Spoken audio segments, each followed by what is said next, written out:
Tony, in the context of the companies that you've worked with over time, once they get to more of a mature level, do you tend to see one type of plan predominate over another? Do companies often combine them, or at a certain size, do you see changes? It goes through a cycle. As the percentage or the ownership attributable to employees rises, companies today, at least, are more and more inclined to use ESOPs to provide that ownership.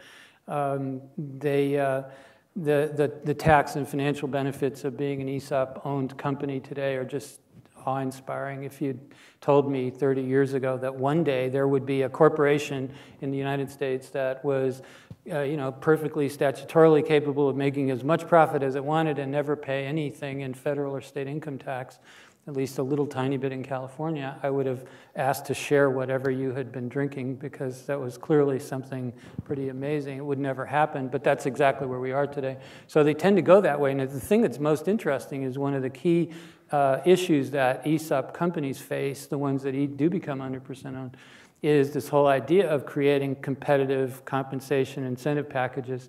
So even the companies that are 100% owned by an ESOP, as a function of, first of all, commitment to employee ownership and a cultural bias in that direction, and a culture that is designed that way, are still looking now to synthetic equity instruments and other kinds of things to create incentives for key executives and so on. So what Joseph said earlier about this patchwork, or this tapestry of projects, of programs that go into this culture, it really speaks to the same issue I was talking about before, that there are just different objectives that you can have. If your objective is to try and create an incentive package for the new CEO that you mentioned earlier that you got to bring in, then you need to resort to those kinds of non-qualified equity kinds of programs, options or SARs or something like that.